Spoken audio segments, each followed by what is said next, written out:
ministère des Affaires étrangères et de la coopération internationale. 6 panélistes, pendant près de 6 heures, ont posé le diagnostic nécessaire avant de proposer des pistes de solutions, notamment la création d'une agence de presse crédible en Afrique. Le point avec Mamari Koné. Déconstruire pour mieux bâtir, voilà le sens de cette conférence de haut niveau sur le thème guerre informationnelle, défis et enjeux.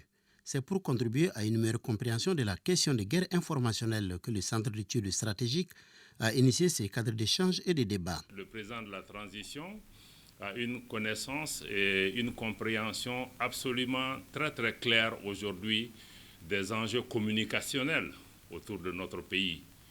Et notre pays, notre armée, notre population, nous sommes aujourd'hui sur plusieurs fronts sur le terrain. Et dans la compréhension du président aujourd'hui, le front informationnel est un front qui est extrêmement important, c'est un front qui est déjà ouvert, c'est un front à travers lequel notre pays est agressé, notre pays est dénigré, notre pays est malmené de 1000 façons. Et c'est un front sur lequel aussi, comme nous avons la démarche dans le cadre de la refondation pour le président de la transition, notre pays ne va pas se présenter en victime. Nous devons comprendre ce qui se passe. Notre pays a été victime de la manipulation de l'information par des médias installés à l'extérieur. Selon les autorités, notre pays ne sera pas victime de la guerre informationnelle. Il veut prendre toute sa place. Est-ce que nous pouvons nous-mêmes créer un narratif qui est conforme à notre réalité au lieu de singer et répéter? Qu'on l'accepte ou pas, c'est une guerre. C'est une guerre comme une guerre. C'est même pire qu'une guerre. Mais ça, ce sont des balles qui tuent à répétition. Et ce sont même des balles plus dangereuses parce qu'aujourd'hui, dans le monde de la communication, mais nos militaires même ne sont pas déconnectés des médias. Ça veut dire que ceux qui veulent désinformer, ce n'est pas notre population seulement qui désinforme, mais ça touche au moral de nos unités qui sont sur le terrain. Ils diffusent des informations. Même tout ce que notre population dit, il ne s'agit pas de dire que nous soutenons nos FAMA. Parce que quand on m'envoie une image, je dois toujours réfléchir, est-ce que je dois le transférer ou pas? Est-ce que c'est vrai, c'est pas vrai?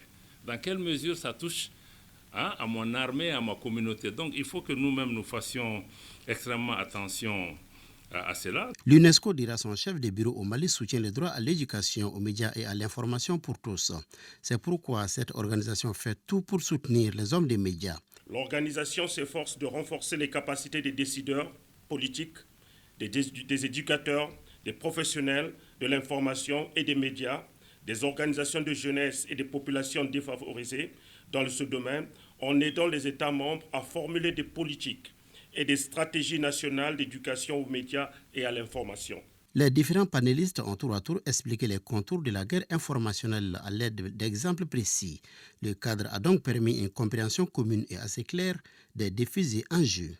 Les panélistes ont également fait des propositions. C'est que les Maliens prennent conscience du fait que les médias qui arrosent le Mali, notamment venant de l'extérieur, ne sont pas là pour leur donner la bonne information. Ils n'ont aucun intérêt à le faire. Ils ont un objectif, c'est d'essayer de contrôler l'opinion publique malienne, en essayant effectivement de passer un message, de passer une certaine façon de faire.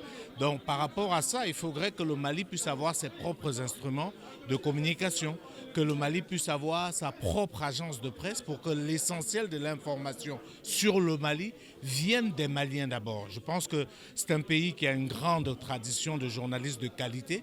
Il faudrait qu'on essaye de mettre des mesures pour que ces journalistes-là puissent exprimer leur talent. On ne peut plus être en 2023 et attendre que ce soit les étrangers qui informent les Maliens sur l'actualité malienne. Le ministre de la Refondation de l'État est convaincu que l'heure est à la refondation communicationnelle et informationnelle dans notre pays. Les différents intervenants ont par ailleurs souhaité la création d'une agence de presse crédible en Afrique.